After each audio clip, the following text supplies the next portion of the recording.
കഴിഞ്ഞ ദിവസം ഒരു വക്കീൽ എന്തോ പറഞ്ഞല്ലോ, ഞാനൊരു സിനിമ ചെയ്യാൻ പോവാണ്.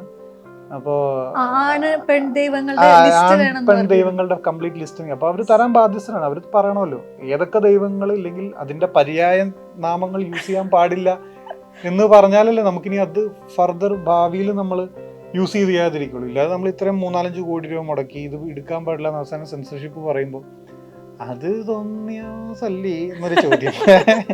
അതല്ല, നേരത്തെ പറയണം. അല്ലെങ്കിൽ നേരത്തെ പറയണം ഇത്രയും പേരുകൾ പാടില്ല സിനിമയിൽ, ഇത്രയും പേരുകൾ യൂസ് ചെയ്യുമ്പോൾ നല്ലൊരു കാര്യമായിട്ട് എനിക്ക് തോന്നിയിട്ടുള്ളത്.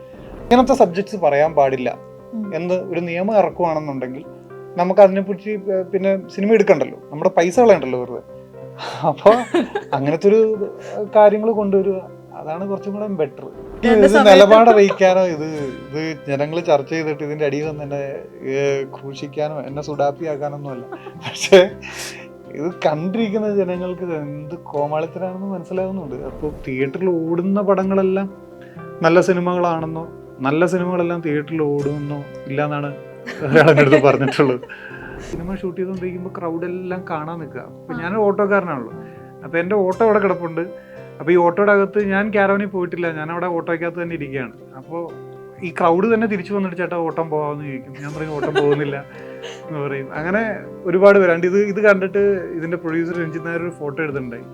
പുള്ളി അതായത് ഇത്രയും ക്രൗഡിനിടയ്ക്ക് ഞാൻ ഇരിപ്പുണ്ട്, ആരും കാണുന്നില്ല, എന്നെ ശ്രദ്ധിക്കുന്നില്ല എന്നുള്ളത്.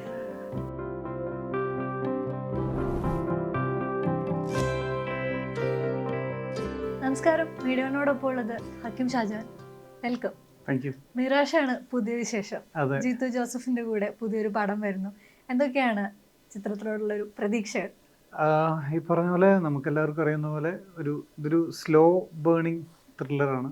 അപ്പോൾ പതിയെ പതിയെ പതിയെ പോയിട്ടാണ് ഇതിൻ്റെ മൂവ്മെൻ്റ് അങ്ങനെയാണ്, സ്ക്രിപ്റ്റിൻ്റെ മൂവ്മെൻ്റ് അങ്ങനെയാണ്.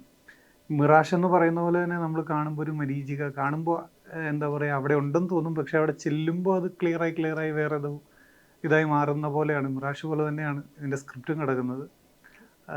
എൻ്റെ ക്യാരക്ടറിൻ്റെ പേര് കിരൺ എന്നാണ്. ഇതിൽ കൂടുതൽ പറയാൻ ഒരു ജിത്തു ജോസഫ് സിനിമയും നമ്മൾ പ്രീ റിലീസ് അങ്ങനെ എക്സ്പെക്ട് ചെയ്യാനും പറ്റില്ല. ഡബിങ് എല്ലാം കഴിഞ്ഞു. പടം എൻ്റെ പോർഷൻ മാത്രമേ ഞാനിപ്പോൾ കണ്ടിട്ടുള്ളൂ. ബാക്കി പറഞ്ഞ പോലെ ഫുള്ള് പടം എനിക്ക് കാണാൻ പറ്റിയിട്ടില്ല. അപ്പോൾ എക്സൈറ്റഡ് ആണ്, നിങ്ങളെപ്പോലെ തന്നെ പടം കാണാൻ ഭയങ്കര എക്സൈറ്റഡ് ആയിട്ടിരിക്കുകയാണ്. ഈ മലയാള സിനിമയിലേക്ക് വലിയൊരു സ്പേസ് തന്നിട്ടുള്ള 2 ചിത്രങ്ങളായിരുന്നു. മലയാളമല്ല, കടായിസൈ ബിരിയാണി ആണെങ്കിലും പ്രണയ വിലാസ് ആണെങ്കിലും ഇതിൽ 2 ക്യാരക്ടേഴ്സും തന്നിട്ടുള്ളൊരു ബൂസ്റ്റ് ഇപ്പോഴും നിലനിൽക്കുന്നുണ്ടല്ലോ. ആ ഒരു സ്പേസ്. കടസിലെ ബിരിയാണി എന്ന് പറയുന്ന പടം അത്ര കൊമേഴ്ഷ്യലി അത്ര സക്സസ്ഫുൾ ആയിരുന്നില്ല. എനിക്ക് തോന്നുന്നു ഇപ്പോഴും ഒരുപാട് ആൾക്കാർ അത് കണ്ടിട്ടുണ്ടാവാൻ സാധ്യതയില്ല. പക്ഷേ ഈ പ്രണയവിലാസമാണ് എനിക്ക് ഈ പറഞ്ഞ പോലെ ബാക്ക് ടു ബാക്ക് വർക്ക് കിട്ടാൻ കാരണം. അത് കൊമേഴ്ഷ്യലി കുറച്ചും കൂടെ ആളുകൾ കാണുകയും ആ ക്യാരക്ടറിന് ഭയങ്കരമായിട്ട് നെഞ്ചിലേറ്റുകയും ചെയ്തിട്ടുണ്ടായിരുന്നു. അപ്പോൾ അതാണ് ലൈഫിൽ ഭയങ്കര ക്രൂഷ്യലായിട്ടുള്ള 2 ക്യാരക്ടേഴ്സ് എനിക്ക് ലൈഫിൽ കിട്ടിയത്. ഭയങ്കര ഹാപ്പിയാണ്. ഈ സമയത്ത് തന്നെ ഭയങ്കരമായിട്ട് നോട്ടീസ് ചെയ്യപ്പെട്ട ഒരു പടം രക്ഷാധികാരി ബൈജുവിലെ ക്യാരക്ടർ ആയിരിക്കും. ഇത് വളരെ റിയലിസ്റ്റിക് ആയിട്ടുള്ള ഒരു സിനിമയായിരുന്നു. ഇപ്പോഴും പറയുന്നത് ഏറ്റവും റിയലിസ്റ്റിക് സിനിമകൾ എടുത്തു കഴിഞ്ഞാൽ അതിലൊരു പടമാണ്. ലൈക്ക് ഒരു നമ്മുടെ നാട്ടിലൊക്കെ ആൾക്കാർ ജീവിക്കുന്ന അതേ ഒരു ജീവിതം കൂടിയായിരുന്നു എന്നൊന്നു. പക്ഷെ അത്രത്തോളം കൊമേഴ്ഷ്യലി അതിനുള്ളൊരു സ്പേസ് കിട്ടിയിട്ടുണ്ടായിരുന്നില്ലെങ്കിൽ ഇപ്പോഴും പടം 100 ദിവസം ഓടിയതാ. പടം 100 days ഓടി, ഹൗസ്ഫുൾ ആയിട്ട് ഓടി, ഞങ്ങൾ സെലിബ്രേറ്റും ചെയ്തോടെ. പക്ഷെ ഇപ്പൊ ഇതിന് ഭയങ്കര ഒരു വാംത്ത് ആളുകൾ കൊടുക്കുന്നതായിട്ട് ഫീൽ ചെയ്തിട്ടുണ്ട്. ചിലപ്പോ എന്റെ ഓർമ്മ തെറ്റായതുകൊണ്ടായിരിക്കും. പക്ഷെ ഇപ്പോഴും നമുക്ക് സിനിമ കാണുമ്പോൾ അതേ ഫീല് തരുന്ന ഒരു സിനിമയാണ്. അതിലെ ക്യാരക്ടേഴ്സ് ആണെങ്കിലും നമ്മുടെ വീടിന്റെ അടുത്തുള്ള ഒരാളെ പോലെയൊക്കെ തോന്നുന്ന ആൾക്കാരാണ്. ഈ ക്യാരക്ടർ തന്നാലും സിനിമ തന്നിട്ടുള്ള ഒരു സ്പേസ് എന്താ പറയാ, എനിക്ക് എൻ്റെ ക്യാരക്ടറിന്റെ പേര് അതിനകത്ത് ജോസ്മോൻ, ദുബായി പോകുന്ന ക്യാരക്ടറായിരുന്നു. അപ്പോൾ ഈ പറഞ്ഞാൽ അതിനകത്ത് സിനിമയിലുള്ളൊരു ഇമോഷണൽ എലമെന്റ് ഉള്ളൊരു ക്യാരക്ടർ എനിക്കായിരുന്നു. ദുബായി പോകുമ്പോൾ ഉള്ള വിഷമം, തിരിച്ചു വരുമ്പോൾ ഗ്രൗണ്ട് അവിടെ ഇല്ല, അങ്ങനത്തെ ഒരു ക്യാരക്ടറാണ്. ഭയങ്കര രസമുള്ള ക്യാരക്ടർ. കാരണം ഇത്രയും ഏകദേശം 8-10 പിള്ളേരുടെ ഇടയ്ക്ക് എൻ്റെ ക്യാരക്ടർ ആളുകൾ ശ്രദ്ധിച്ചു. ഇല്ലെങ്കിൽ പലയിടത്തും ചെല്ലുമ്പോൾ രക്ഷാധികാരി, ആ സമയത്ത് രക്ഷാധികാരി കണ്ടിരുന്നു, നല്ലായിരുന്നു എന്നൊക്കെ പറയുന്നത് എനിക്ക് ആദ്യമായിട്ടുള്ളൊരു അനുഭവമാണ്. വേറെ ആരും എൻ്റെ സിനിമ കണ്ടിട്ട് ആ സമയത്ത് തന്നെ അപ്രിഷ്യേറ്റ് ചെയ്യുമോ ഇല്ലെങ്കിൽ എന്നെ കണ്ടിട്ടോ മനസ്സിലായി എന്ന് പറയുകയൊന്നും ചെയ്തിട്ടില്ല. അപ്പോൾ അതെന്നെ വല്ലാതെ എന്താ പറയുക, അങ്ങനെ ഒരു സ്പേസ് എനിക്ക് തന്നു. അതിന്റെ സോള് ആള് തിരിച്ചു വരുന്നതിലുണ്ട്. ആള് തിരിച്ചു വരുമ്പോ ഗ്രൗണ്ടിന് പകരം വലിയ മറ കെട്ടിയിട്ടുള്ള സാധനങ്ങളാണ് കാണുന്നത്. അതില് ബൈജു വന്നിട്ട് ഇരുന്ന് അവര് തമ്മിലുള്ള ഒരു കോൺവെർസേഷൻ ഉണ്ടാകുന്നത് ഭയങ്കര ഫീൽ ആയിരുന്നു. അതെ അതെ. അപ്പൊ ആ സമയത്ത് അതാ പറഞ്ഞ, എനിക്ക് അങ്ങനെ ഒരു സ്പേസ് ഒരു പുതിയൊരു ആക്ടർക്ക് ഇങ്ങനെ കിട്ടുന്നത് വളരെ എന്താ പറയാ, രക്ഷാധികാരി ഇപ്പൊ നമുക്ക് അത് കഴിഞ്ഞിട്ട് ഇപ്പൊ എവിടെയെങ്കിലും ഓഡിഷന് പോകുമ്പോൾ ചാൻസ് ചോദിക്കുമ്പോൾ പറയാൻ പറ്റുന്ന ഒരു പടമായിരുന്നു ഞാൻ രക്ഷാധികാരിയിൽ ചെയ്തിട്ടുണ്ട്.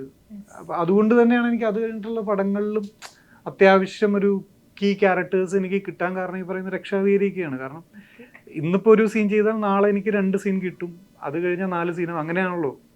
കോമ്പൗണ്ട് ഇൻട്രസ്റ്റ് പോലെയാണ് ഇത് വർക്ക് ചെയ്യുന്നത്. അതിനുശേഷം പ്രണയവിലാസത്തിൽ വന്ന സമയത്തും പറഞ്ഞിട്ടുണ്ട് ഇങ്ങനെ നോട്ടീസ് ചെയ്യാതെ ആളുകൾ നിന്നത് അതിലൊരു പ്ലസ് പോയിന്റ് ആയിരുന്നു. ആ മേക്കപ്പിൽ ആളുകൾ തിരിച്ചറിയാൻ നിൽക്കുന്നു. ശരിക്കും റിയലി ആ ക്യാരക്ടർ അങ്ങനെയാണല്ലോ, തുടക്കത്തിൽ തന്നെ ആളെ കാണിക്കുന്നുണ്ടെങ്കിലും ആരും നോട്ടീസ് ചെയ്യുന്നില്ല. അതൊരു പ്ലസ് പോയിന്റ് കൂടി ആയിരുന്നില്ലേ? അതെ, ഇതെന്താന്ന് വെച്ചിട്ടുണ്ടെങ്കിൽ അത് ഞാൻ പറയാൻ കാരണം, ഈ ക്രൗഡ് സിനിമ ഷൂട്ട് ചെയ്തുകൊണ്ടിരിക്കുമ്പോൾ ക്രൗഡ് എല്ലാം കാണാൻ നിൽക്കുക. അപ്പൊ ഞാനൊരു ഓട്ടോക്കാരനാണല്ലോ, അപ്പൊ എന്റെ ഓട്ടോ അവിടെ കിടപ്പുണ്ട്. അപ്പൊ ഈ ഓട്ടോയുടെ അകത്ത് ഞാൻ ക്യാരവനിൽ പോയിട്ടില്ല, ഞാൻ അവിടെ ഓട്ടോയ്ക്കകത്ത് തന്നെ ഇരിക്കുകയാണ്. അപ്പോൾ ഈ ക്രൗഡ് തന്നെ തിരിച്ചു വന്നിട്ട് ചേട്ടാ ഓട്ടം പോവാന്ന് ചോദിക്കും. ഞാൻ പറയും ഓട്ടം പോകുന്നില്ല എന്ന് പറയും. അങ്ങനെ ഒരുപാട് പേരുണ്ട്. ഇത് കണ്ടിട്ട് ഇതിന്റെ പ്രൊഡ്യൂസർ രഞ്ജിത് നായർ ഒരു ഫോട്ടോ എടുത്തിട്ടുണ്ടായി. പുള്ളി അതായത് ഇത്രയും ക്രൗഡിനിടയ്ക്ക് ഞാൻ ഇരിപ്പുണ്ട്, ആരും കാണുന്നില്ല, ഇല്ല ശ്രദ്ധിക്കുന്നില്ല എന്നുള്ളത്.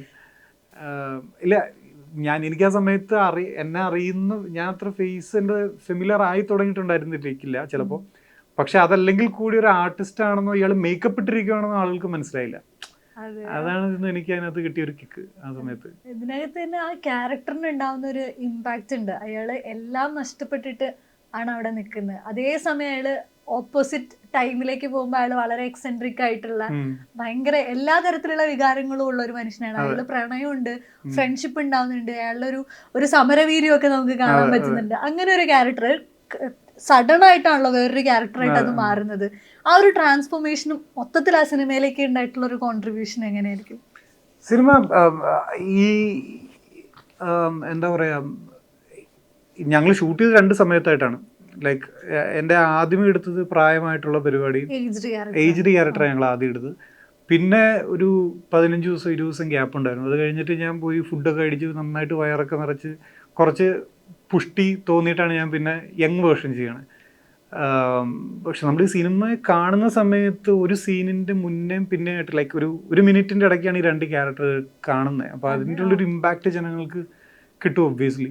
മാത്രമല്ല 2 മാനറിസം, 2 പരിപാടി, ഇയാളുടെ ഇത്ര നാളത്തെ ആ ഒരു കംപ്ലീറ്റ്ലി ഓപ്പോസിറ്റായിട്ട് തന്നെ നിൽക്കുന്ന ഒരു പരിപാടിയാകുമ്പോൾ ജനങ്ങൾക്ക് കിട്ടുന്ന ഒരു ഇമ്പാക്റ്റ് ആയിട്ടാണ് എനിക്ക് തോന്നിയിട്ടുള്ളത്. അതിൻ്റെ ഷൂട്ടിംഗ് പ്രോസസ്സ് ഭയങ്കര രസമായിരുന്നു. ഭയങ്കര എന്താ പറയുക, ആ ക്യാരക്ടർ ഞാൻ ഭയങ്കരമായിട്ട് എൻജോയ് ചെയ്തിട്ടുള്ള ക്യാരക്ടറാണ് ആ ഈ ഓൾഡായിട്ട് ഉള്ള ക്യാരക്ടർ. എനിക്ക് ഈ പറയുന്ന മറ്റേ ഈ 10-26 വയസ്സുള്ള ചുരുക്കുള്ള ആളുടെ ക്യാരക്ടർ ചെയ്യാൻ നമുക്ക് കുറച്ചുകൂടി ഈസിയാണ്. മറ്റത് റിലേറ്റ് ചെയ്യാൻ പറ്റുന്ന നമ്മുടെ ഏജിലുള്ളൊരു പരിപാടി ആയതുകൊണ്ട്. പക്ഷെ മറ്റത് അങ്ങനെയല്ലല്ലോ. മറ്റത് നമുക്ക് അറിയാനില്ല, കംപ്ലീറ്റ്ലി ഇമാജിനേറ്റീവ് ആയിട്ട് നമ്മൾ ചെയ്യണം. അപ്പൊ ശരീരത്തിൽ ഭയങ്കര ചേഞ്ച് വരുന്നില്ലേ? അല്ല, അതാ പറഞ്ഞ ആദ്യമേ ഞാൻ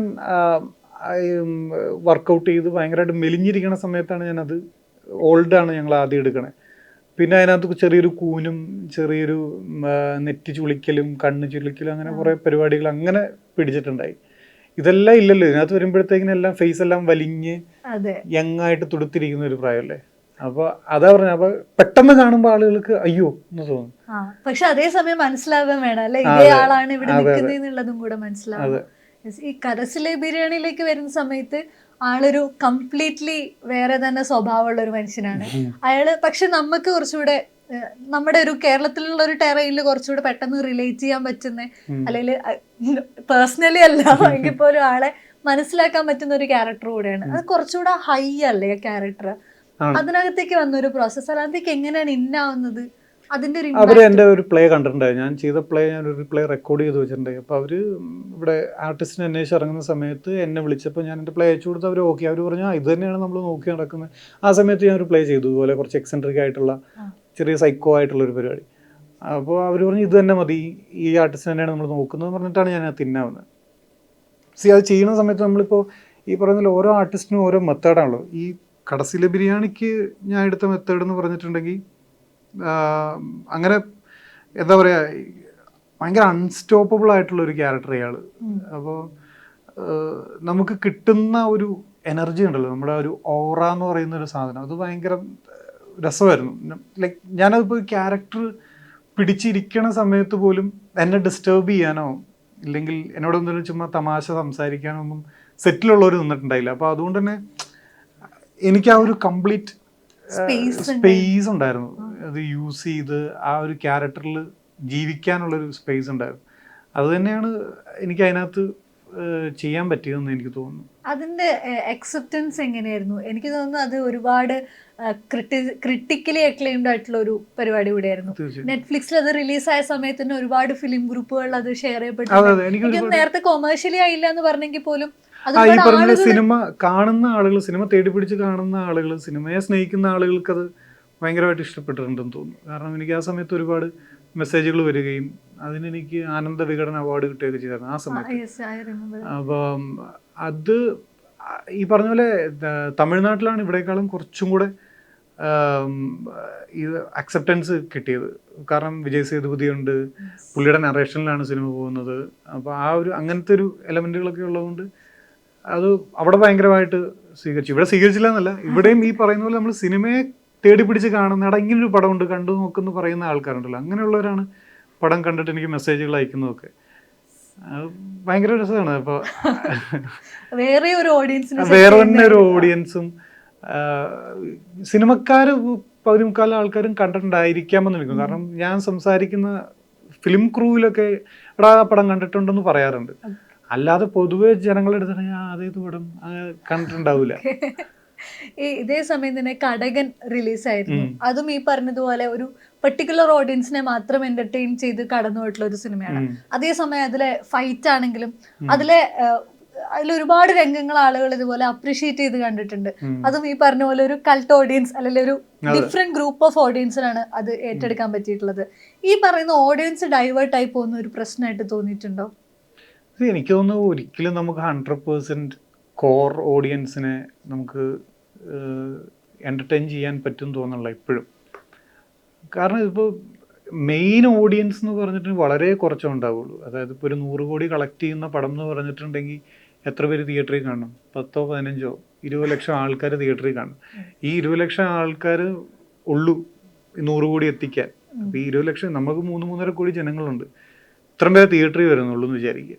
ഇതിനകത്ത് ഉറപ്പായിട്ടൊരു 40-45 വയസ്സ് കഴിഞ്ഞിട്ട് ആൾക്കാർ വളരെ കുറവായിരിക്കും.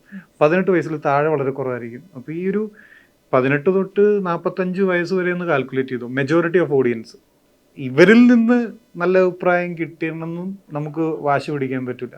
ഇത്രയും പേര് കാണണം. ഒന്നാമത് 20 ലക്ഷം പേര് ഒരു പടം എല്ലാ പ്രാവശ്യവും പോയി കാണില്ല. രണ്ടാമത് ഇത്രയും പേര് കണ്ട് നല്ല അഭിപ്രായം കിട്ടുക. എല്ലാ തരം ഓഡിയൻസിനെയും അങ്ങനെ ഒരു സാധനം ഇല്ല. ഇപ്പോൾ തിയേറ്ററിൽ ഓടുന്ന പടങ്ങളെല്ലാം നല്ല സിനിമകളാണെന്നോ നല്ല സിനിമകളെല്ലാം തിയേറ്ററിൽ ഓടുമെന്നോ ഇല്ല എന്നാണ് ഒരാളെൻ്റെ അടുത്ത് പറഞ്ഞിട്ടുള്ളത്. അപ്പോൾ അങ്ങനെയല്ല സിനിമ, അങ്ങനെയല്ല സിനിമ ഭയങ്കര സബ്ജക്റ്റീവാണ്. എനിക്ക് പേഴ്സണലി എനിക്ക് ഇഷ്ടപ്പെടുന്ന സിനിമകൾ പലതും എൻ്റെ ഫ്രണ്ട്സിന് ഇഷ്ടപ്പെടാറില്ല. ഫ്രണ്ട്സിന് ഇഷ്ടപ്പെടുന്ന പടങ്ങളൊന്നും എനിക്ക് ഇഷ്ടപ്പെടാറില്ല. അപ്പോൾ ഭയങ്കര സബ്ജക്റ്റീവാണ്. അപ്പോൾ അതിൽ നമുക്കൊന്നും ചെയ്യാനില്ല. ഈ പറഞ്ഞ പോലെ കടകൻ്റെ ഒക്കെ പ്രശ്നം എന്ന് വെച്ചിട്ടുണ്ടെങ്കിൽ കടകൻ പലർക്കും റിലേറ്റ് ചെയ്യാൻ പറ്റില്ല. കാരണം ഈ മണലുവാരൽ എന്ന് പറയുന്ന പരിപാടി ഒന്ന് അടുത്തൊരു പുഴ വേണം, രണ്ടാമത് അവിടെ മണലുവാരൽ നടക്കണം. അപ്പോൾ ഈ നിലമ്പൂർ ഭാഗത്ത് ഇല്ലെങ്കിൽ ചാലിയാർ ഭാഗത്തൊക്കെ പുഴയിലും മണലുവാരലും അവിടുത്തെ ഫൈറ്റും അവിടുത്തെ ഹീറോസും, മണലുവാരൽ ഹീറോസ് തന്നെയുണ്ട് അവിടെ. കാരണം ഇത് വാരി പോലീസിനെ വെട്ടിച്ച് കൊണ്ട് കടത്തി കൊണ്ട് മണ്ണടിച്ച് അയാൾ പിറ്റേ ദിവസം രാവിലെ വരുമ്പോൾ അയാൾ ഹീറോയാണ്. അയാൾ ചെയ്ത ടെക്നിക്ക് എന്തൊക്കെയാണെന്ന് അവിടെ പറഞ്ഞ് വീരവാദം പറഞ്ഞ് അതൊരു വേറെ തന്നെ ഒരു ഏരിയയാണ്. അപ്പോൾ അത് എല്ലാവർക്കും റിലേറ്റ് ആവില്ല. ഇപ്പം മെജോറിറ്റി ഓഫ് ഓഡിയൻസിന് മനസ്സിലാവുക തന്നെയില്ല. കാരണം ഈ കടകൻ ഞങ്ങൾക്ക് പറയാൻ കാരണം കടകൻ നിലമ്പൂര് ആ ഏരിയയിൽ ഈ ചാലിയാർ ഒഴുകുന്ന ഏരിയയിലുള്ള തിയേറ്ററിലെല്ലാം ഹൗസ്ഫുള്ളാണ് 3 ആഴ്ച. പക്ഷെ ഇവിടെ എറണാകുളത്ത് ഇതെന്താണെന്ന് അറിയില്ല. അപ്പോൾ അതാ പറഞ്ഞ ആ ഏരിയയിലുള്ളവർക്ക് മനസ്സിലാവും. അപ്പോൾ അങ്ങനെ എല്ലാവരെയും നമുക്ക് സമാധാനിപ്പിക്കാനോ അങ്ങനെ പോകണമെന്നില്ല. ഇതിനിടയിൽ വെട്രിമാരന്റെ ഒരു സിനിമ പറഞ്ഞിട്ടുണ്ടായില്ലേ, അതിന്റെ അപ്ഡേറ്റ്? അത് സെൻസർ ബോർഡ് കത്തിവെച്ച് പണി കിട്ടിയിരിക്കുകയാണ്. അത് അവര് ആൻഡ്രിയ, ഞാൻ, നാസർ സാർ എല്ലാവരും കൂടെ അഭിനയിച്ചാണ്. അതൊരു ഭയങ്കര പൊളിറ്റിക്കൽ മൂവിയാണ്. ഒരു ഇൻട്രോഗേഷൻ, അതിന്റെ ട്രെയിലർ ഇറങ്ങിയിട്ടുണ്ട്. മനുഷ്യ എന്നാണ് പടത്തിന്റെ പേര്. അപ്പോൾ എന്താ പ്രശ്നം എന്ന് പറഞ്ഞിട്ടുണ്ടെങ്കിൽ സെൻസർ ബോർഡ് പടം കണ്ടിട്ട് 67 സ്ഥലത്ത് എഡിറ്റ് വേണം എന്നവർ ആവശ്യപ്പെട്ടു. 67 സ്ഥലം എന്നൊക്കെ പറയുമ്പോൾ തന്നെ നമ്മുടെ പടത്തിന്റെ അത് മെജോറിറ്റി എൻ്റെ സീൻസാണ്. അപ്പൊ പടത്തിന്റെ മേജർ ചങ്ക് പോർഷൻ അങ്ങ് പോകും. ആ കാതൽ എന്ന് പറയുന്ന സാധനം അങ്ങ് പോകും. അപ്പോൾ ഇവര് കോർട്ടിൽ പോയി, കോർട്ട് പറഞ്ഞു 67 വേണ്ട, ഇപ്പൊ എന്തോ 37 സ്ഥലത്ത് വെച്ചാൽ മതി എന്നുള്ളതായി. വീണ്ടും അത് കേസായിട്ട് പോയാലാണ് ഇനിയും. കാരണം അത് സംസാരിക്കുന്നത് ഈ സെൻസർ ബോർഡ് പറയാൻ കാരണം എന്തോ എനിക്ക് എൻ്റെ കേട്ടറിവ് ശരിയാണെന്നെങ്കിൽ സൗത്തും നോർത്തും ഡിവൈഡ് ആയി പോകും എന്നൊക്കെയാണ് പറയുന്നത്. അതൊക്കെ വെറുതെ പറയുന്നത്. ഇപ്പൊ ജാനകിക്ക് സംഭവിച്ച അതേ കാര്യമാണ് മാനുഷിക്ക് സംഭവിച്ചതെന്ന് കേട്ടിരുന്നു. ആദ്യം സെൻസർ ബോർഡ് ഇത് കട്ട് ചെയ്യണം എന്ന് പറഞ്ഞല്ലാതെ എന്ത് കട്ട് ചെയ്യണം, ഇതിൽ പ്രശ്നം എന്താണ് എന്ന് പറയാതെ നിർത്തി വെച്ചെടുത്താണ് വെട്ടർമാർ അതിന് കേസിന് പോവുകയും കോടതി ഇതൊന്നുകൂടെ കണ്ട് തീരുമാനം അറിയിക്കണം എന്നുള്ള വിധി വരികയും ചെയ്തത്. പിന്നീടാണ് ഈ കട്ട് ചെയ്യുന്നതിനെ പറ്റി പറഞ്ഞതെന്ന് പറഞ്ഞു. ഇപ്പോൾ ഹോട്ട് ടോപ്പിക് തന്നെ അതാണ്, സെൻസർ ബോർഡിനുള്ള ഒരു റൈറ്റ്, ലൈക്ക് എവിടെ കത്തി വെക്കണം, അല്ലെ ഒരു ക്രിയേച്ചർ ഉണ്ടാക്കിയ ഒരു സാധനത്തിനെ എങ്ങനെയൊക്കെ നമുക്കത് ഹൈഡ് ചെയ്യണം അല്ലെങ്കിൽ ഹൈഡ് ചെയ്യരുത് എന്നുള്ള. എനിക്ക് തോന്നിയിട്ടുള്ളത്, ഇപ്പൊ ഞാനിതിപ്പോ പറഞ്ഞത് കൊണ്ട് വലിയ കാര്യമുണ്ടെന്നോ ഇല്ലെങ്കിൽ ഞാനിത് പറയാൻ ആളാണെന്നുള്ള രീതി പറയണതല്ല, എന്തൊക്കെയോ സംരക്ഷിക്കാൻ നോക്കുന്ന പോലെയാണ് എനിക്ക് തോന്നിയിട്ടുള്ളത്. എന്തൊക്കെയോ ഒരു താല്പര്യം സംരക്ഷിക്കാൻ നോക്കുന്ന പോലെ. അതായത് ഒരു കല, അതിൻ്റെ ഒരു ആവിഷ്കാര സ്വാതന്ത്ര്യം എന്ന് പറയുന്ന ഒരു സാധനം ഉണ്ടല്ലോ, അത് കയറി കൈ കടത്തുമ്പോൾ തന്നെ നമ്മൾ എത്രത്തോളം ട്രാപ്ഡ് ആണ് എന്നുള്ളത് എനിക്ക് തോന്നിയിട്ടുണ്ട്. രണ്ടാമത്തെ കാര്യം, ഇപ്പൊ കഴിഞ്ഞ ദിവസം ഒരു വക്കീൽ എന്തോ പറഞ്ഞല്ലോ, ഞാനൊരു സിനിമ ചെയ്യാൻ പോവാണ്, അപ്പോ പെൺ ദൈവങ്ങളുടെ കംപ്ലീറ്റ് ലിസ്റ്റിംഗ്. അപ്പൊ അവര് തരാൻ ബാധ്യസ്ഥരാണ്. അവർ പറയണമല്ലോ ഏതൊക്കെ ദൈവങ്ങൾ ഇല്ലെങ്കിൽ അതിന്റെ പര്യായ നാമങ്ങൾ യൂസ് ചെയ്യാൻ പാടില്ല എന്ന് പറഞ്ഞാലല്ലേ നമുക്കിനി അത് ഫർദർ ഭാവിയിൽ നമ്മൾ യൂസ് ചെയ്യാതിരിക്കുള്ളൂ. ഇല്ലാതെ നമ്മൾ ഇത്രയും 3-4 കോടി രൂപ മുടക്കി ഇത് എടുക്കാൻ പാടില്ല എന്ന് അവസാനം സെൻസർഷിപ്പ് പറയുമ്പോൾ അത് തോന്നിയോസല്ലേ എന്നൊരു ചോദ്യം. അതല്ല, അല്ലെങ്കിൽ നേരത്തെ പറയണം ഇത്രയും പേരുകൾ പാടില്ല സിനിമയിൽ, ഇത്രയും പേരുകൾ യൂസ് ചെയ്യുമ്പോൾ നല്ലൊരു കാര്യമായിട്ട് എനിക്ക് തോന്നിയിട്ടുള്ളത്. രണ്ടാമത് ഇപ്പൊ മനുഷ്യക്ക് സംഭവിച്ചിട്ടുണ്ടെങ്കിൽ മനുഷ്യ ഈ പറഞ്ഞ പോലെ 67 സ്ഥലത്തൊക്കെ ഇങ്ങനത്തെ സബ്ജക്ട്സ് പറയാൻ പാടില്ല എന്ന് ഒരു നിയമം ഇറക്കുവാണെന്നുണ്ടെങ്കിൽ നമുക്ക് അതിനെക്കുറിച്ച് പിന്നെ സിനിമ എടുക്കണ്ടല്ലോ, നമ്മുടെ പൈസ കളയണ്ടല്ലോ വെറുതെ. അപ്പോൾ അങ്ങനത്തെ ഒരു കാര്യങ്ങൾ കൊണ്ടുവരിക, അതാണ് കുറച്ചും കൂടെ ബെറ്റർ. ഇപ്പൊ കഴിഞ്ഞ ദിവസം പറഞ്ഞു കേട്ടോ, എന്തോ സൂപ്പർമാന്റെ ചുംബന രംഗമൊക്കെ. അതെ, കഴിഞ്ഞ ദിവസത്തെ അത് ഭയങ്കര സിനിമാറ്റിക് ആയിട്ട് വരുന്നൊരു സീനായിരുന്നു, സഡൻ കട്ട് ചെയ്തു. അപ്പൊ ഇത് എങ്ങോട്ടാണ്, നമ്മൾ പുറകിലോട്ടാണോ മുന്നോട്ടാണോ എന്ന് എനിക്ക് മനസ്സിലാവില്ല. അതിന് മുന്നേ ഇതുപോലെ തുറന്ന് സ്വന്തം നിലപാട് അറിയിച്ചിട്ടുണ്ട്. നിലപാട് അറിയിക്കാനോ ഇത് ജനങ്ങൾ ചർച്ച ചെയ്തിട്ട് ഇതിന്റെ അടിയിൽ നിന്ന് എന്നെ ക്രൂശിക്കാനോ എന്നെ സുഡാപ്പിയാക്കാനൊന്നും അല്ല. പക്ഷെ ഇത് കണ്ടിരിക്കുന്ന ജനങ്ങൾക്ക് എന്ത് കോമാളിത്തരാണെന്ന് മനസ്സിലാകുന്നുണ്ട്. അപ്പോൾ ഇപ്പോൾ തിയേറ്റർ ബാക്ക്ഗ്രൗണ്ടിൽ ഒരുപാട് എക്സ്പോഷർ കിട്ടി, അതിൽ നിന്നാണ് സിനിമയിലേക്ക് വരുന്നതെന്ന് പറഞ്ഞിട്ടായിരുന്നു. അപ്പം ഡ്രാമയിൽ കൊടുക്കുന്ന ഒരു ഇൻപുട്ട് ആയിരിക്കില്ല സിനിമയിലേക്ക് വരുന്ന സമയത്ത് കൊടുക്കേണ്ടി വരിക. ഒരു പക്ഷെ മീറ്റർ വ്യത്യാസം ഉണ്ടായിരിക്കും. ഈ ഒരു ട്രാൻസ്ഫോർമേഷൻ ഇല്ലേ, തിയേറ്റർ ആർട്ടിസ്റ്റിൽ നിന്ന് ഒരു സിനി ആർട്ടിസ്റ്റിലേക്ക് വരുമ്പോഴുള്ള ഒരു ട്രാൻസ്ഫോർമേഷൻ ഉണ്ടാവില്ലേ, അതിന്റെ ഡെപ്ത് ക്യാരക്ടേഴ്സിൽ ഫീൽ ചെയ്തിട്ടുണ്ട്, ഒരു നാടകീയത. അതിനെ എങ്ങനെയാ കാണുന്നത്? ഇത് എനിക്ക് തോന്നിയിട്ടുള്ള സിനിമ ഭയങ്കര ടെക്നിക്കൽ പരിപാടിയാണ്. ഇപ്പോൾ ഈ ലൈറ്റ് ക്യാച്ച് ചെയ്ത് നിൽക്കണം, ഇത്ര ഫോക്കൽ ലെങ്ത് ഉണ്ടാവുള്ളൂ, നമ്മൾ ക്യാമറ ഫേവർ ചെയ്ത്, എന്നാൽ തന്നോട് സംസാരിക്കും പോലെ, എന്നാൽ ക്യാമറയ്ക്ക് ഞാൻ അറിയാതെ ഫേവർ ചെയ്ത്, അത് ഭയങ്കര ടെക്നിക്കലാണ്. നമ്മൾ ഇത്രയും കാര്യങ്ങൾ ഒരുമിച്ച് ഉള്ളിൽ കൂടെ പോയി ചിലപ്പോൾ ഇന്ന് എടുക്കുന്നതിൻ്റെ കണ്ടിന്യൂറ്റി ആയിട്ട് എടുക്കുന്നത് ചിലപ്പോൾ 4 ദിവസം കഴിഞ്ഞിട്ട്. അപ്പോൾ ഇന്നത്തെ ഇതേ ഇമോഷൻ ഹോൾഡ് ചെയ്ത് അങ്ങനത്തെ കുറച്ച് ക്രൂഷ്യലായിട്ടുള്ള ടെക്നിക്കൽ എലമെൻറ്റുകൾ മാത്രമേ സിനിമയിൽ വ്യത്യാസം ഉണ്ടാവുള്ളൂ. പിന്നെ നമ്മൾ ഇത്രയും ക്ലോസിൽ ഇത്രയും അടുത്ത് ക്യാമറ വരുമ്പോൾ എനിക്ക് തോന്നിയിട്ടില്ല നമ്മൾ ഒരുപാട് അങ്ങോട്ട് എക്സ്പ്രസ് ചെയ്ത് ചെയ്യേണ്ട കാര്യമില്ല. കാരണം തിയേറ്റർ അത്ര വൈഡ് ഓഡിയൻസിന് വേണ്ടി ആണല്ലോ നമ്മൾ ചെയ്യുക. അപ്പോൾ മാത്രമല്ല ഞാൻ ചെയ്തിട്ടുള്ള തിയേറ്ററുകളൊന്നും ഈ പറയുന്ന പോലെ ഭയങ്കര വലിയ 1000-ഓളം ഓഡിയൻസുള്ള തിയേറ്റർ ആയിരുന്നില്ല. ഇത് ഭയങ്കര ഇൻറ്റിമേറ്റ് തിയേറ്റർ ആയിരുന്നു. അതായത് ഒരു 100-200 പേരൊക്കെ ഉള്ളൊരു, നമ്മൾ ചെറിയ സ്റ്റാൻഡപ്പ് കോമഡിയൊക്കെ നടത്തുന്ന പോലത്തെ അങ്ങനത്തെ ഒരു സ്റ്റേജ് ആയിരുന്നു. അതുകൊണ്ട് തന്നെ എനിക്ക് നമ്മൾ ടിപ്പിക്കലി നമുക്ക് അറിയാവുന്ന ആ ഒരു നാടകത്തിൻ്റെ ആ ഒരു ലെവൽ ഓഫ് എക്സാജറേഷൻ ആക്ടിങ്ങിലൊന്നും ഉണ്ടായിട്ടില്ല. ഇല്ലെങ്കിൽ അത് ശീലിക്കേണ്ട വന്നിട്ടില്ല. അത് മോശമെന്നല്ല, അത് ശീലിക്കേണ്ട വന്നിട്ടില്ല. വന്നിട്ടില്ല. അപ്പോൾ അതുകൊണ്ട് തന്നെ എനിക്ക് ആ ഒരു ബുദ്ധിമുട്ട് ഇപ്പോൾ സിനിമയിൽ ഇപ്പോൾ രണ്ട് ചെയ്യും, ഈ രണ്ട് ക്യാരക്ടേഴ്സ് അല്ല രണ്ട് സിറ്റുവേഷനിൽ നമ്മൾ ചെയ്യുമ്പോഴും എൻ്റെ മെത്തേഡ്സ് എല്ലാം ഏകദേശം സെയിം തന്നെയാണ്. നമ്മൾ ഈ ക്യാരക്ടറിന് വേണ്ടി എടുക്കുന്ന മെത്തേഡ് അങ്ങനെ ഒരു പർട്ടിക്കുലർ ഒരു മെത്തേഡ് മാത്രമല്ല ഉള്ളൂ. ഇപ്പോൾ കടസിൽ ബിരിയാണി ചെയ്തപ്പോൾ ഉള്ള സമയത്തെ മെത്തേഡ് ആയിരുന്നില്ല പ്രണയവിലാസം ചെയ്യുമ്പോൾ, അല്ലെങ്കിൽ ഇപ്പോൾ ഞാനിപ്പോൾ ചെയ്തുകൊണ്ടിരിക്കുന്ന ഇപ്പോൾ മിറാഷ് ചെയ്തപ്പോൾ, ഇല്ലെങ്കിൽ ഇപ്പോൾ ചെയ്തുകൊണ്ടിരിക്കുന്ന നോബഡി എന്ന് പറയുന്ന പടം ചെയ്യുമ്പോൾ അപ്പോൾ എല്ലാം എൻ്റയർലി ഡിഫറെൻ്റ് ആണ്.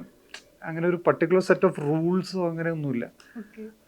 തിയേറ്റർ ആണെങ്കിലും അങ്ങനെ എനിക്ക് ഭയങ്കര ഇഷ്ടമായിരുന്നു. റൂൾ ബ്രേക്ക് ചെയ്യാൻ എനിക്ക് ഭയങ്കര ഇഷ്ടമായിരുന്നു. ഞങ്ങൾ ഈവൻ ഒരു സമയത്ത് ഞങ്ങൾ റിഹേഴ്സൽ ചെയ്യാതെ സ്ക്രിപ്റ്റ് ഭാഗം മാത്രം എല്ലാ ക്യാരക്ടേഴ്സും മനഃപ്പാടമായിട്ട് തിയേറ്ററിൽ ചെയ്യുമ്പോൾ സിറ്റുവേഷൻ എന്താണെന്ന് പോലും അറിയാതെ ഞങ്ങൾ ആർട്ടിസ്റ്റുകൾ കയറി വിട്ട് ലൈക്ക് അതിൻ്റെ ഔട്ട്പുട്ട് എന്താണെന്ന് അറിയാൻ വേണ്ടി അങ്ങനെയൊക്കെ ശ്രമിച്ചിട്ടുണ്ട്. അതുകൊണ്ട് ഞാൻ ഭയങ്കര എന്താ പറയുക, എനിക്ക് ഭയങ്കര ഇതുപോലെ സിറ്റുവേഷൻ അഡാപ്റ്റ് ചെയ്യാൻ ഭയങ്കര ഇഷ്ടമാണ്. അതുകൊണ്ട് എനിക്ക് ആ ഒരു ബുദ്ധിമുട്ട് എനിക്ക് ഫീൽ ചെയ്തിട്ടില്ല, അല്ലെങ്കിൽ എന്തെങ്കിലും ഡിഫറൻസും എനിക്ക് തോന്നിയിട്ടില്ല. എന്താണ് ഇതും അതും തമ്മിൽ എന്തെങ്കിലും ആകെ പറയുന്ന പോലെ ടെക്നിക്കാലിറ്റിയിൽ മാത്രമുള്ള വ്യത്യാസമുള്ളൂ. ഓക്കെ, ഇത് മുന്നേ ഞാൻ ഹക്കീമ് പറഞ്ഞു കേട്ടിട്ടുണ്ട്, ഈ ടെക്നിക്കൽ നോളജ് എപ്പോഴും ആക്ടിങ്ങിനെ ബൂസ്റ്റ് ചെയ്യാൻ സഹായിക്കാറുണ്ടെന്ന്. മുന്നേ മമ്മൂക്ക പറഞ്ഞൊരു എക്സ്പീരിയൻസ് കോട്ട് ചെയ്തിട്ടുണ്ടായിരുന്നു. ക്യാമറയുടെ ഇതിങ്ങനെ ആയിരിക്കും വരുന്നത്, so you have to put this expression തീർന്നുള്ള രീതിയിൽ ബസൂക്കയുടെ ഷൂട്ടിങ്ങിൽ അങ്ങനെ ഉണ്ടായിരുന്നു എന്ന് കേട്ടിട്ടുണ്ട്. ഈ ടെക്നിക്കൽ അഡാപ്റ്റേഷൻസ് എത്രത്തോളം ആക്ടിങ്ങിനെ ഹെൽപ്പ് ചെയ്തിട്ടുണ്ട്?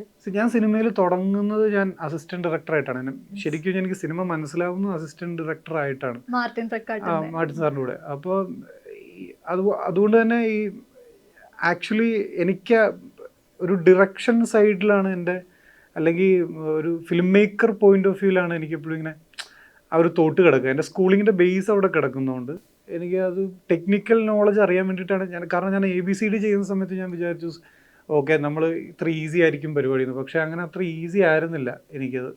അപ്പോൾ ഈ ടെക്നിക്കൽ നോളജ് ഉറപ്പായിട്ടും നമ്മൾ ഭയങ്കരമായിട്ട് ഹെൽപ്പ് ചെയ്തിട്ടുണ്ട്. ലൈക്ക് ഇതിൻ്റെ ബാക്കിൽ എന്തൊക്കെ നടക്കുന്നു, എത്ര ആൾക്കാരെ, എത്രയധികം ക്യാമറാസ്, ഇതിൻ്റെ ഫോക്കൽ ലെങ്ത്, ഇതിൻ്റെ കാര്യങ്ങൾ, പരിപാടി, ഇതിൻ്റെ ഇമോഷണൽ കണ്ടിന്യൂറ്റി, അതെല്ലാം മനസ്സിലാക്കാൻ എനിക്ക് ചാർലി പോലുള്ള പടം അതിനകത്ത് അസിസ്റ്റ് ചെയ്തുകൊണ്ട് എനിക്ക് ഭയങ്കര ഗുണം ചെയ്തു. അത് ശരിക്കും പറഞ്ഞാൽ അതിലൊരു നോളജ് ഉള്ളത് നല്ലതാണ്. എൻ്റെ അഭിപ്രായത്തിൽ എല്ലാ ആക്ടേഴ്സും ഒരു പടമെങ്കിലും അസിസ്റ്റ് ചെയ്യണമെന്ന് എനിക്ക് തോന്നുന്നു. ഇനി പുതുതായിട്ട് വരാൻ പോകുന്ന ആക്ടേഴ്സ് ഒരു പടം അസിസ്റ്റ് ചെയ്യുന്നത് വളരെ ഉപകാരപ്പെടും അവർക്ക്. എന്താ പറയുക, ഇനിയുള്ള ഫർദർ പെർഫോമൻസുകളിലൊക്കെ അവർക്ക് ഉപകാരപ്പെടാൻ സാധ്യതയുണ്ട്. ഈ മാർട്ടിൻ പ്രക്കാട്ടിലേക്ക് എത്തുന്നത് അവിടുന്ന് അസിസ്റ്റന്റ് ഡയറക്ടർ ആയിട്ടുള്ള ഒരു ജേർണിയിൽ ഇപ്പോൾ മുന്നേ പറഞ്ഞു കേട്ടിട്ടുണ്ട്, ഡ്രാമയിൽ നിന്നും വരുമാനങ്ങളൊക്കെ വളരെ ഓപ്ഷൻസ് കുറഞ്ഞു നിൽക്കുന്ന സമയത്താണ് സിനിമ ഇങ്ങനെ കണ്ടിന്യൂ ചെയ്യാൻ പറ്റില്ല, തിരിച്ച് ഈ ഒരു പ്രോസസ്സ് കണ്ടുപിടിക്കണം എന്നുള്ളൊരു തോട്ടിലേക്ക് വന്നതെന്ന് കേട്ടിട്ടുണ്ട്.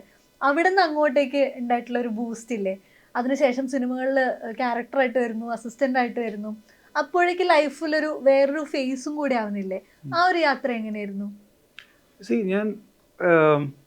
ഞാൻ ഈ ഒരിടത്തും എത്തിയില്ലോ, എത്തിപ്പെടാൻ പറ്റുന്നില്ലോ എന്നുള്ളൊരു ഗോൾ ഓറിയൻറ്റഡ് ആയിട്ടൊന്നും ഞാൻ നിന്നിട്ടില്ല. എനിക്ക് ഇപ്പോൾ ഈ മൊമെൻറ്റിൽ ഇതിപ്പോൾ ഇവിടെ അസിസ്റ്റ് ചെയ്യാനാണ് നിൽക്കുന്നതെങ്കിൽ ഞാൻ ആ പ്രോസസ്സ് ഭയങ്കരമായിട്ട് എൻജോയ് ചെയ്യാനാണ് ശ്രമിച്ചിട്ടുള്ളൂ. ഇപ്പോൾ ചെറിയ ക്യാരക്ടേഴ്സ് ചെയ്യുന്ന സമയത്തും ഞാൻ ആ പ്രോസസ്സ് ഭയങ്കരമായിട്ട് എൻജോയ് ചെയ്തിട്ടുള്ളതുകൊണ്ട് എനിക്ക് ആ ട്രാവൽ ഭയങ്കര രസമായിരുന്നു. ഇപ്പോൾ ഈവൻ സിനിമയ്ക്ക് വേണ്ടി ശ്രമിച്ച് പട്ടിണി കിടക്കുന്ന സമയത്തും ഞാൻ ആ പ്രോസസ്സ് ഭയങ്കരമായിട്ട് എൻജോയ് ചെയ്തിട്ടുണ്ട്. ഇപ്പോൾ പൈസ ഇല്ലാതെ നാടകം ചെയ്യുന്ന സമയത്തും ആ പ്രോസസ്സ് എൻജോയ് ചെയ്തുകൊണ്ട് നമുക്ക് വലിയ ഭാരമായിട്ടോ അല്ലെങ്കിൽ ബുദ്ധിമുട്ടായിട്ടോ അങ്ങനെയൊന്നും തോന്നിയിട്ടില്ല. ആകെയുള്ളൊരു കാര്യം എന്ന് പറഞ്ഞിട്ട് ആ സമയത്ത് ഇൻകം കുറവായതുകൊണ്ട് നമുക്ക് നമ്മളെ തന്നെ പോറ്റാനുള്ള സമ്പത്തില്ലാത്തതുകൊണ്ടാണ് ബാക്കി. ഇപ്പോൾ ഈ തിയേറ്ററിൽ നിന്ന് അത്യാവശ്യം നല്ല വരുമാനം കിട്ടുന്ന ഒരു പരിപാടി ആയിരുന്നു എന്നുണ്ടെങ്കിൽ ചിലപ്പോൾ വീണ്ടും ഞാനത് കുറച്ചും കൂടെ കണ്ടിന്യൂ ചെയ്തേനെ. അപ്പോൾ ആ ഒരു ഈവൻ ദോ ഞാൻ ആ പ്രോസസ്സ് എൻജോയ് ചെയ്യുന്നുണ്ടെങ്കിലും മനസ്സിലായില്ലേ, അപ്പോൾ ഒരു ഫാക്ടറാണ്. എനിക്ക് തന്നെ ഭക്ഷണം മേടിച്ചു കൊടുക്കാൻ പറ്റുന്നില്ലെന്നുണ്ടെങ്കിൽ ഞാനൊരു തോൽവിയായി തുടങ്ങിയിട്ടുണ്ടെന്നാണ് എനിക്ക് തോന്നുന്നത്. അതുകൊണ്ട് തന്നെയാണ് ഞാൻ കുറച്ചും കൂടെ ഇനി കുറച്ചും കൂടെ കാശ് കിട്ടുന്ന തരത്തിൽ, ഇല്ലെങ്കിൽ കുറച്ചും കൂടെ എസ്റ്റാബ്ലിഷ് ചെയ്യുന്ന തരത്തിൽ ഇത് ചെയ്തേ പറ്റുള്ളൂ എന്നൊക്കെ തോന്നിയിട്ടാണ് ഞാൻ പിന്നെ കുറച്ചും കൂടെ സീരിയസ് ആയിട്ട് സിനിമയും കാര്യങ്ങളൊക്കെ സമീപിച്ചത്. ഈ അസിസ്റ്റന്റ് ഡയറക്ടർ ആയിരിക്കുന്ന സമയത്തുള്ള എക്സ്പീരിയൻസ് വരുന്നത് ഭയങ്കര വെൽക്കമിങ് ആയിട്ടുള്ള ഒരു സ്പേസ് ആയിരുന്നു അവിടെ എന്ന് പറഞ്ഞിട്ടുണ്ട്. അപ്പോൾ ഒരുപാട് ഡിപ്പാർട്ട്മെന്റുമായിട്ട് ചേർന്നിട്ട് അവിടുത്തെ ഒക്കെ പ്രോസസ്സുകൾ മനസ്സിലാക്കാൻ സഹായിച്ചിട്ടുണ്ടെന്ന് പറഞ്ഞു.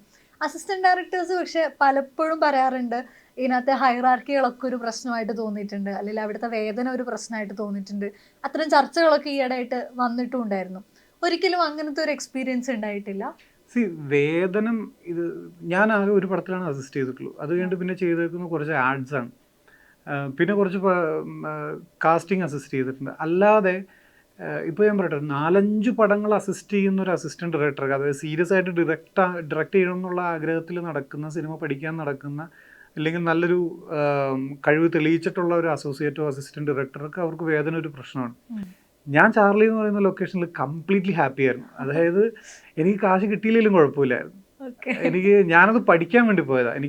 ഞാൻ ആ പ്രോസസ്സ് എന്താണെന്നറിയാൻ ഞാൻ ഭയങ്കര എന്താണ് പറയുക, 100-110 ദിവസവും ഭയങ്കര കണ്ണും പൊളിച്ച് ആകാംക്ഷയോടെ കണ്ടിരുന്ന ഒരു പരിപാടിയാണ്. അതുകൊണ്ട് എനിക്ക് കാശ് ഞാൻ അതിനകത്ത് ആ സമയത്ത് അന്നൊരു കൺസേൺ ആയിരുന്നില്ല. പക്ഷേ ഇവന്തോ ഈ പറഞ്ഞ പോലെ സിനിമയിൽ ഹൈറാർക്കി ഉണ്ട്. അതായത് ഡയറക്ടറുടെ കീഴിലായിരിക്കണം ചീഫ്, അയാളുടെ കീഴിലായിരിക്കണം ബാക്കിയുള്ള അസിസ്റ്റൻസ്. എന്നാലാണ് നമുക്ക് ആ ഓർഡർ ഗിവ് ആൻഡ് ടേക്ക് പരിപാടി എടുക്കാൻ പറ്റുള്ളൂ. ഇല്ലേ ഡയറക്ടറുടെ ഒപ്പം നമ്മളെല്ലാം കയറി ഇരുന്നിട്ട് കാര്യമില്ലല്ലോ.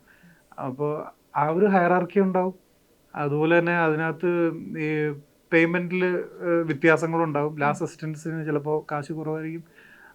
It happens. അത് കാരണം നമ്മൾ പഠിക്കാൻ വേണ്ടി വന്നേക്കുന്നതാണ്. അപ്പോൾ ബാക്കിയുള്ളവർ ചിലപ്പോൾ 10 പടങ്ങൾ ചെയ്തിട്ടുണ്ടാവും ചീഫ് അസോസിയേറ്റിന്, അപ്പോൾ അയാൾക്ക് കാശ് കൂടുതലുണ്ടാവും. എന്നെ സംബന്ധിച്ചിടത്തോളം ഞാൻ സിനിമ പഠിക്കാൻ വേണ്ടി പോവുകയും ഞാൻ ആ പ്രോസസ്സ് എൻജോയ് ചെയ്യാൻ പോയതുകൊണ്ട് ഞാനത് ഈ പറയുന്ന ഒരു കാര്യം ഞാൻ കണ്ടില്ല. പക്ഷെ ഉറപ്പായിട്ടും ഈ പറയുന്ന പോലെ അസിസ്റ്റന്റ് ഡയറക്ടേഴ്സാണ് സിനിമയിൽ ഭയങ്കര അണ്ടർ റേറ്റഡ് ആയിട്ട് ഒരുപാട് പണിയെടുക്കുന്ന ആൾക്കാർ, ഒരുപാട് തെറിയേക്കുന്ന കഷ്ടപ്പെടുന്ന ആൾക്കാർ അവർ തന്നെയാണ്.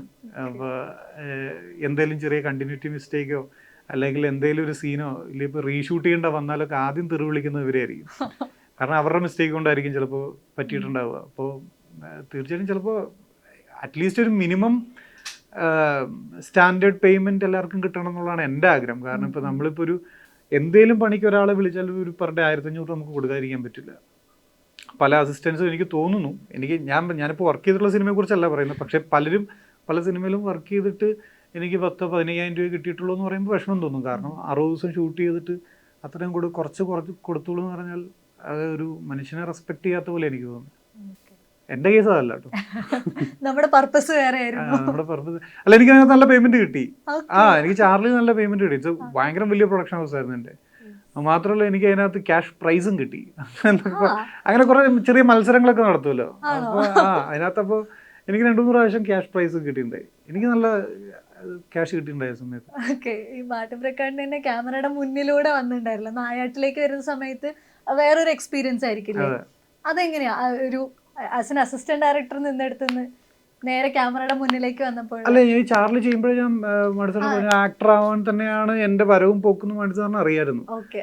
കാരണം ഞാനിതിന് വിളിക്കുമ്പോൾ സാറ് പറഞ്ഞു നീ അസിസ്റ്റന്റ് ആവാനാണോ ആക്ടർ ആവാൻ? ഞാൻ പറഞ്ഞു ആക്ടർ ആവാനാണ്. പക്ഷെ അങ്ങനെയാണല്ലോ 1-2 പേര് വന്നിട്ടുള്ളേ സിനിമ പഠിക്കണം എന്ന് പറഞ്ഞു. അപ്പോൾ എടാ ഒരുപാട് പേര് ഡയറക്ടർ ആവാൻ ആഗ്രഹിച്ച് നടക്കുന്നു, അവരൊക്കെ മാറ്റി നിനക്ക് വരുന്നത് ശരിയാണോ എന്ന് ചോദിച്ചു. അപ്പോൾ ഞാൻ പറഞ്ഞു അല്ല, ഒരു ചാൻസ് എന്നൊക്കെ പറഞ്ഞിട്ടാണ് ഞാൻ പിന്നെ അസിസ്റ്റ് ചെയ്യാൻ കയറിയത്. എൻ്റെ പടം തീർന്നപ്പോൾ ചോദിച്ചു സാറ് ഇപ്പോൾ എന്താ പരിപാടി, പോസ്റ്റ് പ്രൊഡക്ഷനിൽ ഇരിക്കുന്നുണ്ടോ? ഞാൻ പറഞ്ഞില്ല, ഞാൻ വീണ്ടും ആക്ടിങ് പരിപാടിയിലോട്ടാണ് ഇറങ്ങുന്നത്. പക്ഷെ എനിക്ക് വീണ്ടും പോയിട്ടൊരു കോൺഫ്ലിക്റ്റ് ഉണ്ടാകും. ഞാൻ തിയേറ്റർ ഗ്രൂപ്പിൽ തിരിച്ചു ചെല്ലുമ്പോൾ എനിക്ക് ഡയറക്ടർ ആവണമെന്നായിരുന്നു എൻ്റെ മനസ്സിൽ കിടക്കുന്ന ആഗ്രഹം. അങ്ങനെ ഞാൻ ഡയറക്റ്റ് ചെയ്തു, 2-3 പ്ലേ ഞാൻ ഡയറക്റ്റ് ചെയ്തിട്ടുണ്ടായി. അപ്പോൾ കുഴപ്പമില്ലാണ്ടൊരു ധാരണ ഉണ്ടായി എന്ന് എനിക്ക് തോന്നി ആ സമയത്ത്. പക്ഷെ വീണ്ടും ആക്ടർ ആവാൻ വേണ്ടി തന്നെയാണ് ശ്രമിച്ചുകൊണ്ടിരുന്നത്. അങ്ങനെ വീണ്ടും ഇപ്പോൾ നായാട്ട് സമയത്ത് ഞാൻ അതിനകത്ത് കാസ്റ്റിങ്ങിന് ഞങ്ങൾ ഒരുപാട്, ഞാനും പുള്ളിയുടെ അസോസിയേറ്റുകൾ ഉണ്ടായിരുന്നു. അപ്പോൾ രാഹുലും ഞാനും രാഹുലും കൂടി കോഴിക്കോട് അങ്ങനെ പല സ്ഥലങ്ങളിൽ പോയി ഇതിനകത്ത് മൂവിയിൽ വേണ്ട ആൾക്കാരെ കാസ്റ്റ് ചെയ്യാൻ വേണ്ടി കുറേ കൂടി നടന്നു. അപ്പോൾ അപ്പോഴേ പറയുന്നുണ്ട് നീ ആ ക്യാരക്ടർ ചെയ്തു. അതെ അതെ. അങ്ങനെ എപ്പോഴും കയറി ചെല്ലാൻ പറ്റുന്ന എന്തെങ്കിലും, ഇപ്പം നമ്മൾ സിനിമയൊന്നും ഇല്ലാതിരുന്ന സമയത്ത് ഓടിച്ചെല്ലാൻ പറ്റുന്ന ഒരു ഗ്യാങ് ആയിരുന്നു. അല്ലെ നമുക്കൊരു ഗുരുതുല്യനാണല്ലോ, നമ്മൾ ആദ്യം സിനിമയെ കൊണ്ടുവന്ന ആളാണ്.